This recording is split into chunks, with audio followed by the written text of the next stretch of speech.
श्री राधे महाराज जी।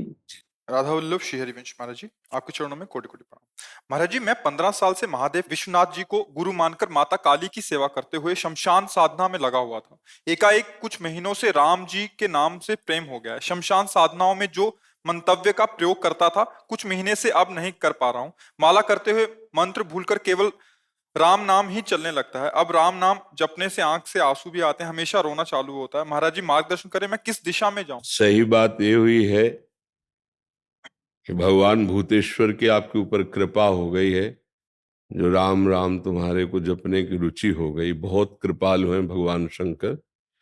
जा पर कृपा न करें पुरारी, सो न पाओ मुनि भगत हमारी। परम कृपालु भगवान शिव आप पर बरस रहे हैं।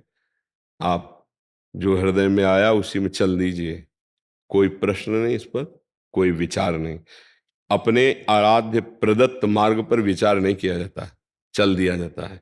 ये प्रभु ने आपको चलने का अवसर दे दिया है। जो चिताभस्मा लेपो गरल मसनम दिक्पट धरो, जटाधारी कंठे भुजगपतिहारी, पशुपति कपाली भूतेशो तो भजति। अगर उनका भजन करते, जगदीश ही का पदवी, ये जगदीश की पदवी प्रदान करते हैं। जब भगवान शिव प्रसन्न होते हैं तो ये प्रदान कर देते हैं। भगवान अयोध्या वासियों से कहते हैं, औरो एक गुप्त मत सबई कहो कर जोर, शंकर भजन बिना नर भगत न पावे मोर। महादेव प्रसन्न हुए, अब ये मार्ग दे दिया, अब बहुत सावधानी से चलो। महाराज जी, जैसे जब ये नाम जब मिला तो हम शमशान साधना करके परेशान हो गए थे किसी तनाव से। महाकाली देखो एक हम आपको बात बता रहे हैं। भगवान भूतेश्वर को प्रसन्न करने के लिए मार्ग हैं, जैसे अघोर मंत्र है, अघोर पंथ है, बहुत से मार्ग हैं। हमारे भगवान का एक स्वभाव है, ये यथा माम प्रपद्यन्ते तास तथैव भजाम्य हम। अगर आप उनको अघोर रूप से देखोगे वैसा आपको अनुभव करा देंगे। वो भूत रूप से देखोगे भूत रूप से आपको दिखा देंगे।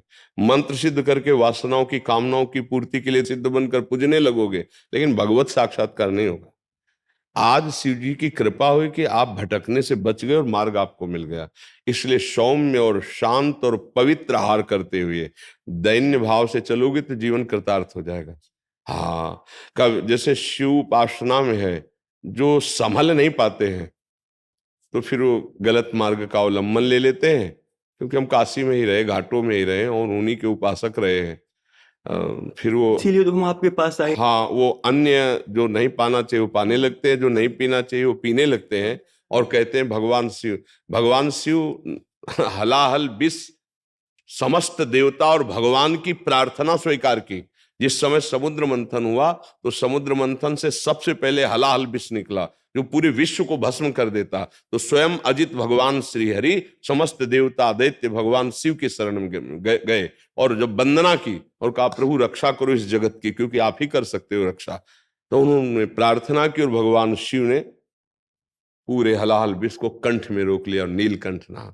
वो कोई नशा थोड़ी करते हैं यार। महाराज जी, ऐसा कोई अगुड़ हुआ नहीं। हम नशा तो कभी नहीं किए। अज्ञानतावश जैसे मांस का सेवन हो रहा था, महाकाली के आदेश से जब राम नाम का आदेश हुआ, जैसे महाराज जी नाम में मिला था, परेशान होके महाकाली के मंदिर में बैठे हुए। हाँ, इसमें हमको देखो एक हमारी प्रार्थना है, कहीं हमको शैव उपासना में मांस भक्षण का कहीं भी आदेश नहीं हुआ, कहीं भी किसी शास्त्र में आदेश नहीं है। आप ये कहीं किसी गलत सलाह में या अपने मन की सलाह में फंस गए नहीं। आजीवन बचपन से लेकर के अभी तक, मतलब महाराज जी उसका वही संकल्प लेके परित्याग कर दिया, काफी समय हो गया। अब कभी नहीं, क्या सामने माँ काली के आदेश से छोड़ दिया। अब कभी महाकाली के आदेश से हमने ऐसा किया। जैसे अनुभव हुआ परेशानियों से, माँ ने बोला 4 लाख का, ऐसा अनुभव हुआ कि 4 लाख राम नाम का जाप कर लो। हमको बस इतना केवल कहना है कि हमारी वो माँ ही नहीं हो सकती जो हमारे भाइयों की हत्या पसंद करती है। अगर वो हमारी जगदम्बा है तो हमारा ही भाई वो है। और अगर बकरा की बलि लेकर अम्मा प्रसन्न होती तो मुझे लगता वो अम्मा नहीं है। ऐसा माँ का स्वभाव नहीं है। ये हमारा अपनी जिह्वा को पोषित करने के लिए ऐसी लीलाएं करते हैं, नहीं तो अम्बा ऐसा। अम्बा ने रक्त चाटा, रक्त बीज का कारण था। वो ऐसा राक्षस दैत्य था कि अगर उसका अस्त्र मारो और जितने बूंद वो गिरेगा रक्त, उतना दूसरा रक्त बीज तैयार। अब कोई देवता अस्त्र प्रहार करे तो सैकड़ों लाखों रक्त बीज तैयार। अब अम्बा ने विचार किया, आप कैसे इसको कैसे? भाई आप जितना काटो उसको, एक को काटा जितना रक्त निकला लाखों रक्त बीज वैसे ही तैयार हो गए। तब आद्या शक्ति महाकाली की सब देवताओं ने प्रार्थना की कि अम्मा तुम ही देख सकती हो, बहुत ही उद्दंडता कर रहा है। तो योजनों लंबी जिह्वा, योजनों विशाल खड्ग और खप्पर मारा, जिह्वा में लपेट करके पूरा चाट गए, एक और नहीं, सबको मार के।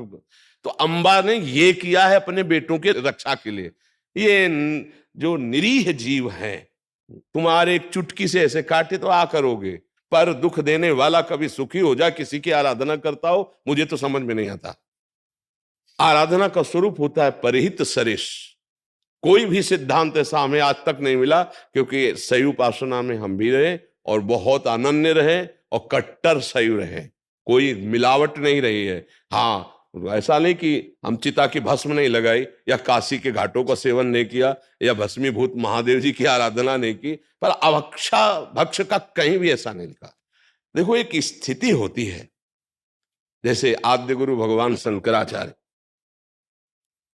जा रहे थे तो अपने शिष्यों की परीक्षा के लिए, वो एक जगह मछली बिक रही थी, ऐसे उठाया, ऐसे ऐसे खड़े हो गए, तो 4 जो शिष्य थे वो खड़े रहे ऐसे, और अन्य जो थे कि गुरुजी पा रहे तो अनुकरण कर रहे हैं। आगे बढ़े तो कांच गलाया जा रहा था, नारियल का खप्पर में ऐसे भरा कांच हो, ऐसे गलता हुआ कांच पी लिए। अब शिष्यों की तरफ देखा, उनकी तरफ नहीं, बोले पियो। गुरुजी सामर्थ्य नहीं तो मछली क्यों खाई? बोले आपने खाई। तो बोले पिया ना हमने। उनसे पूछा आपने क्यों नहीं खाया जब हम पा रहे थे? उन्होंने आपने आज्ञा नहीं करी। उत्तम बात यह है कि जो सिद्ध महापुरुष कर रहे हैं वो हमारी सामर्थ्य है। अब उन्होंने ऐसे किया, जिंदा मछली निकल गया, जल में छोड़ दिया। अब वो ऐसे किए तो सब लीवर में पहुंच चुकी थी। तो हम महापुरुषों, जैसे सिद्ध ऐसे हुए हैं महापुरुष, उनकी कुछ लीलाएं विचित्र हुई हैं, हम उनके केवल आदेश उपदेश से जो आचरण मिलते हैं वो मानते हैं, अन्यथा प्रणाम है, आप महापुरुष हो, आपकी बात अलग है, हमको वैसे कार्य नहीं करने हैं। तो बड़ी कृपा हुई, खूब नाम जप करो और पवित्र भोजन, पवित्र आचरण और किसी भी जीव को किसी भी तरह से दुख ना पहुंचाना, इसी से साधुता पुष्ट होती, चाहे जिस मार्ग का हो। नहीं तो आप देखो, आप खुद निर्णय करें कि आपकी बुद्धि आपको धोखा देने लगी थी, मतलब हाँ, आगे चल करके जो स्थिति आती वो आप अपने को भले सिद्ध कहते, लेकिन एक पागल किसी और कोई स्थिति नहीं रहती।